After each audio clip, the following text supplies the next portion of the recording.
Hello, my name is Karen and I'm the creator of the Probiotic Jar. I want to take a couple of minutes and tell you a little bit about my fermenting journey and why I think that the Probiotic Jar is such a special anaerobic fermenting vessel. Very early in my fermenting career, I was quickly convinced that an anaerobic vessel was the only way to go. But as I continued to develop my skill, I continued to run into problems with spoilage that I should not have had in an anaerobic vessel. I tried a couple of different brands with the same result.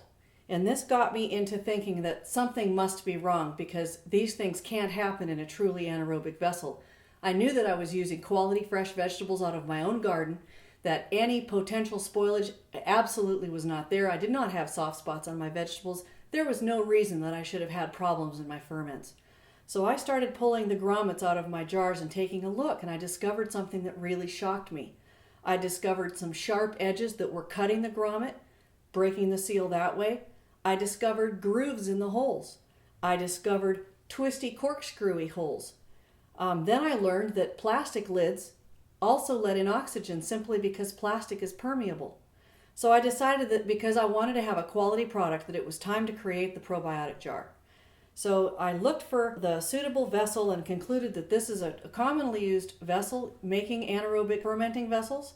And then it's a very, very good jar. So I went ahead and used this jar, and I found an engineer to help me make a computer-guided robot grind our holes so that they're perfectly round. And then they're hand-polished with no sharp edges. So if you're using an anaerobic fermenting vessel that's not the probiotic jar and you're still having problems with spoilage, I encourage you to take out your grommet and take a look at your hole and see if it's the kind of quality hole that we make here at the probiotic jar. Every one of our jars is hand inspected, hand finished, and we're proud of every lid we send out. Don't hesitate to take out our grommet and take a look and see what you actually got.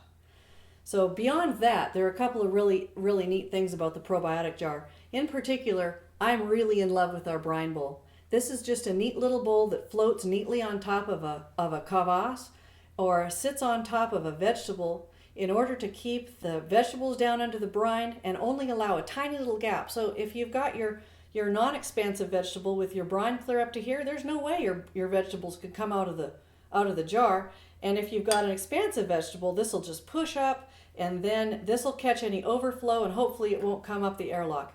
That's a real problem in fermenting, is that we're working with living food and you never know exactly for sure what to expect. But we have a whole series of videos to help you along your fermenting journey, teach you how to use our jar, help you solve problems you might run into along the way, in the effort of really sharing the most excellent healing food that is possible in nature, just by eliminating oxygen entirely and giving the food a perfect environment to thrive. Lactic acid bacteria with no opposing mold and yeast for excellent, sharp, clear flavors. All of the materials in the probiotic jar are food grade, top of the line. We didn't take any shortcuts. It was real important to me for my family, and now you can have it for your family too. Thank you very much for watching. Happy fermenting.